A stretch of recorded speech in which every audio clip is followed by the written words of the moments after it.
Olá, pessoal! Eu sou a professora Fernanda e nós hoje vamos trabalhar na aula de História sobre os povos e as culturas. Como é que se formaram as civilizações, os povos, de onde vieram os primeiros povos? A gente vai aprender um pouco sobre isso na aula de hoje. Vamos lá? A gente sabe, né, que tudo começou, a gente já estudou sobre marcos históricos, quem lembra? E a agricultura, ela foi um grande marco histórico para a humanidade como um todo, né? Porque antes, as pessoas, né, o homem, eles viviam viajando de lugar para lugar, atrás de caça, atrás de alimento. E aí, quando o homem aprendeu a dominar o fogo, ele aprendeu a cozinhar os alimentos, e também veio a agricultura junto.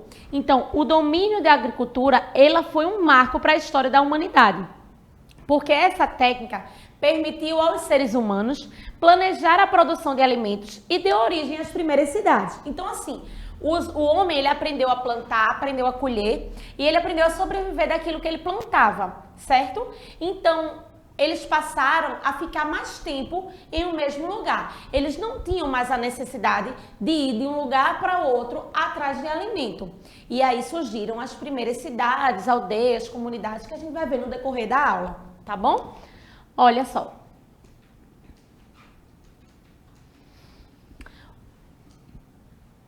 Os seres humanos, alguns historiadores falam que os seres humanos, eles vieram da África, certo? Embora a divisão do mundo em países seja familiar para a maioria das pessoas do planeta, é um acontecimento recente na história da humanidade, porque por milhares de anos os países não existiam, ou seja, as pessoas viviam em várias partes do mundo, mas não era dividido entre países, entre continentes, certo? E os especialistas afirmam também que os primeiros seres humanos surgiram há cerca de 200 mil anos na África. Eles não tinham território fixo e se mudavam constantemente, ou seja, eles eram nômades. A gente vai ver um pouco sobre o nomadismo no próximo slide, tá? Então, eles viviam da caça, eles viviam da pesca, da coleta dos vegetais de árvores, tá? Partiam para as novas terras em busca de alimentos, fabricavam instrumentos com materiais retirados da natureza para caçar, para preparar a comida, moravam em cavernas ou em moradias feitas de pele, palhas, madeiras, entre outros.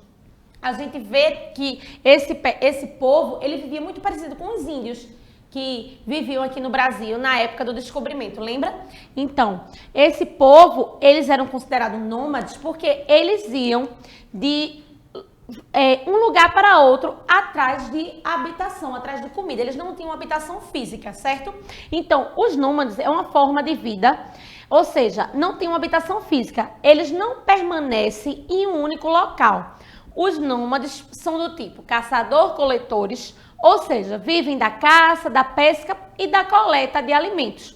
Os nômades modernos, que vivem principalmente na África e no Oriente Médio, habitam predominantemente os desertos, carregam os valores ancestrais de seus povos e deles retiram todo o conhecimento necessário para viver em constante mudança e adaptação em meio à natureza. Ou seja, há muitos anos atrás, há mais de 200 mil anos atrás, os povos nômades viviam assim, né? Eles não tinham moradia fixa, eles iam de um lugar para o outro atrás de alimento. Mas hoje, na atualidade, ainda existem povos que moram e que vivem dessa maneira.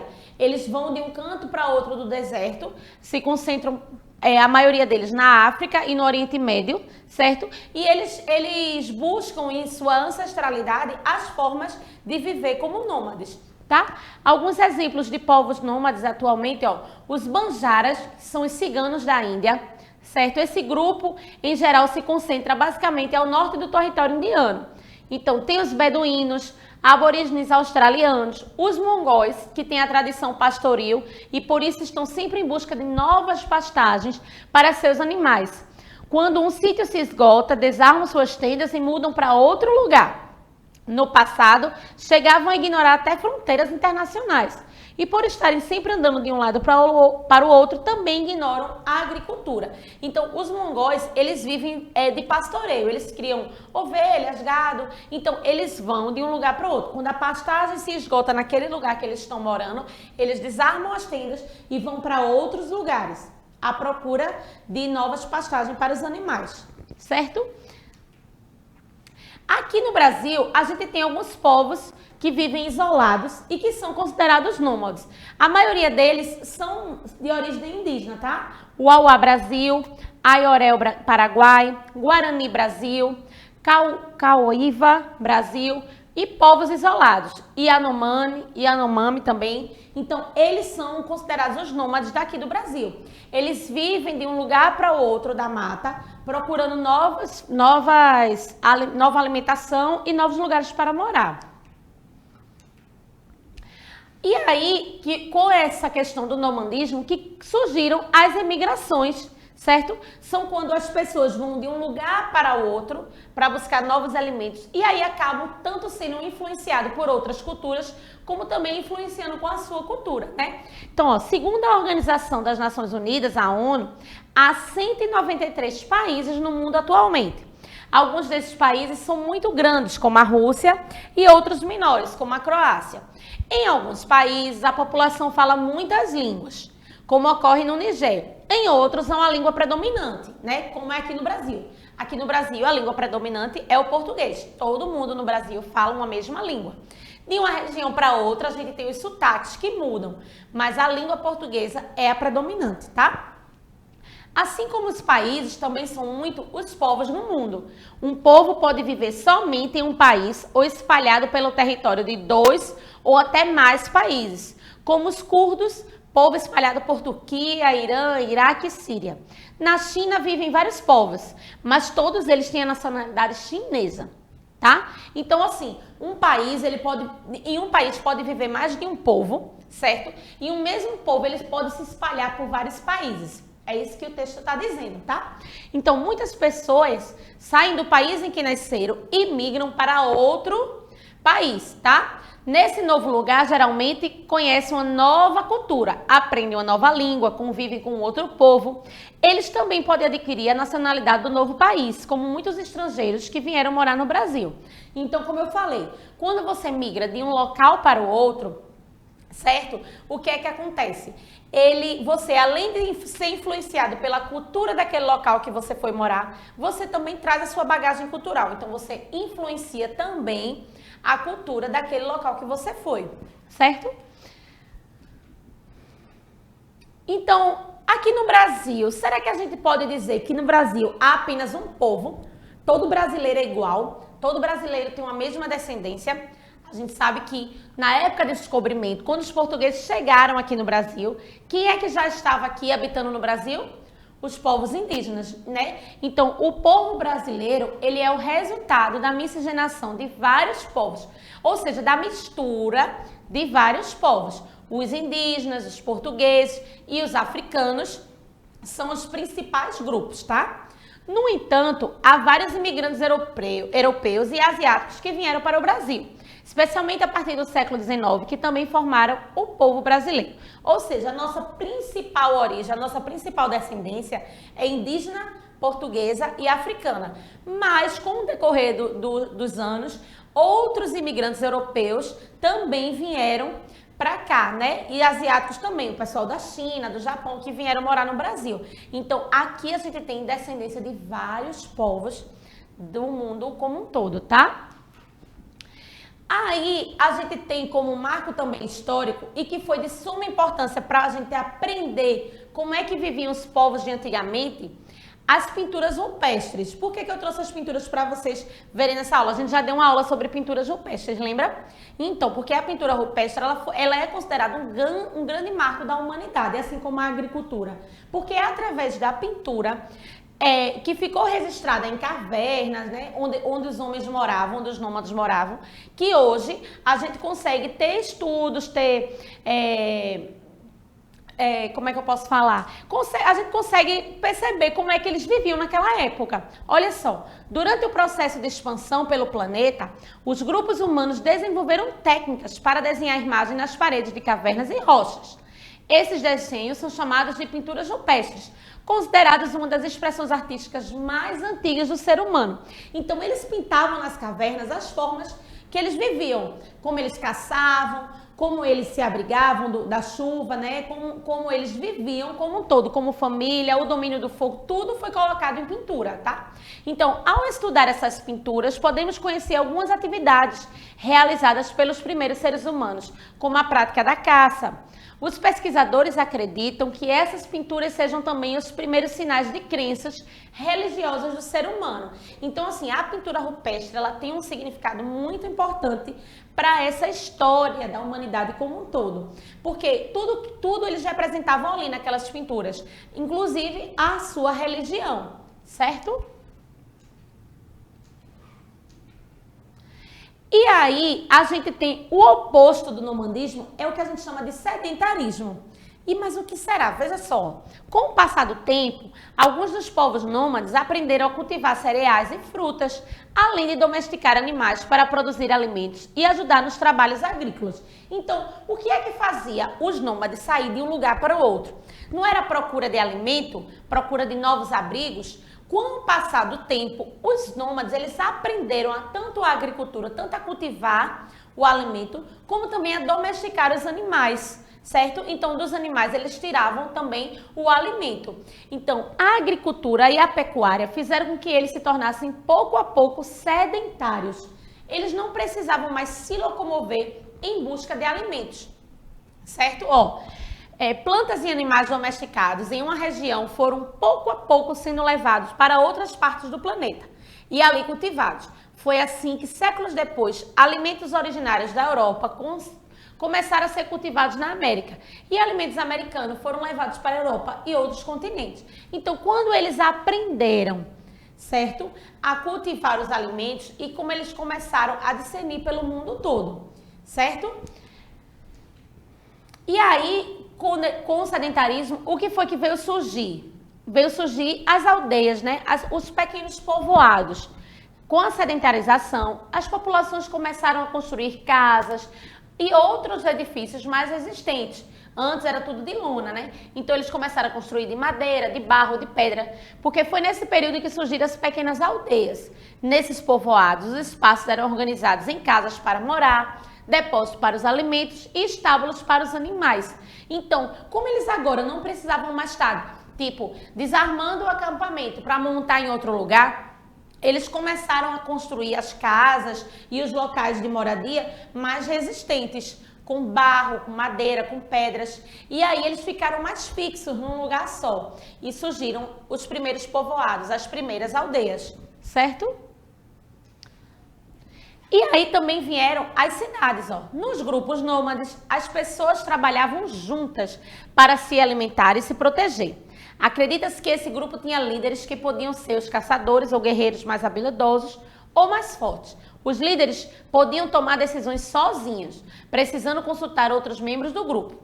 Quando os grupos humanos se tornaram sedentários, ou seja, quando surgiram as aldeias e as cidades, o número de pessoas começou a crescer e foram desenvolvidas novas formas de tomar decisão e criadas novas tarefas para o funcionamento das comunidades.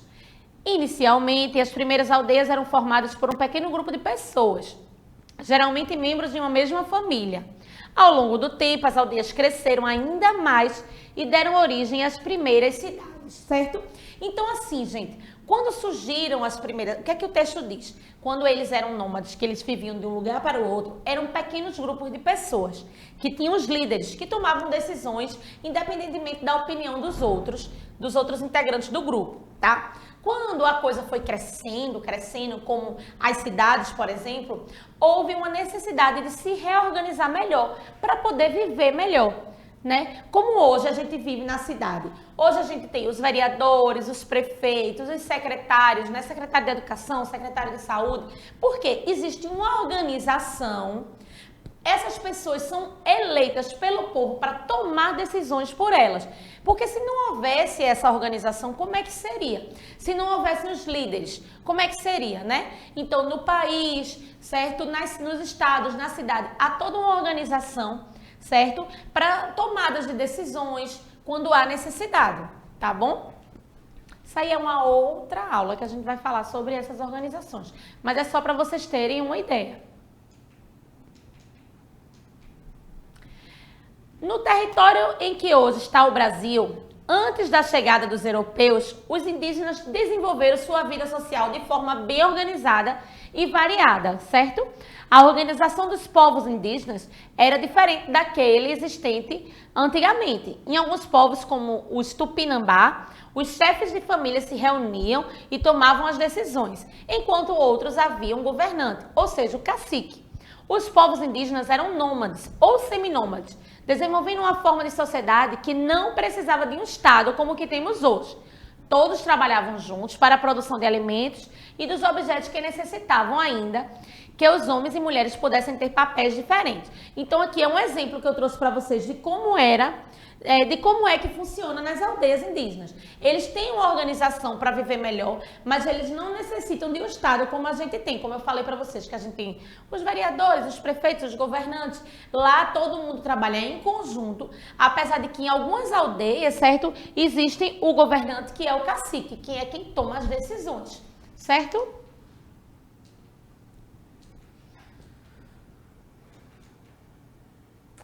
E aí, eu vou fazer uma pequena revisão com vocês do que a gente viu na aula de hoje, para vocês fixarem melhor esse conteúdo. A gente aprendeu um pouco sobre como foi a formação dos povos, né? De onde vieram os primeiros povos, como é que se formou cidade. Será que sempre foi assim? A gente viu que com o tempo foi passando e as coisas foram se organizando mais, tá? Então, assim, a gente viu que a agricultura, ela foi um marco muito grande para a humanidade. A partir da agricultura, surgiram novas formas de viver em sociedade, né? Então, a gente sabe que os estudos falam que os primeiros povos vieram da África, certo? E que eles eram nômades, ou seja, eles não viviam sempre no mesmo lugar, como nós somos hoje.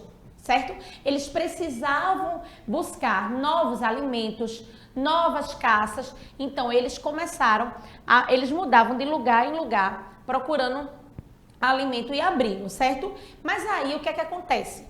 Depois que que eles descobriram a agricultura, que eles começaram a plantar e a colher e tirar o alimento da natureza, eles começaram a ver que eles não precisavam migrar tanto de um lugar para o outro. E aí surgiram as primeiras aldeias e depois as cidades, como eles foram crescendo, né? A gente viu que atualmente ainda existem povos nômades que vivem assim ao redor do mundo, como os ciganos, por exemplo, e os mongóis, que a gente viu também no exemplo, certo? E a gente sabe que como essa migração, ela contribuiu para a formação de diversas culturas. Como eu falei para vocês, se eu saio da minha cidade e vou morar em outra, eu aprendo uma nova cultura, uma nova forma de viver, assim como também levo para aquele povo que eu estou me inserindo a minha cultura e a minha forma de viver. E isso vai fazendo uma mistura, como é aqui no Brasil, que a gente sabe que o Brasil, ele é a mistura de vários povos, né? Tem os indígenas, tem os portugueses, os africanos, certo?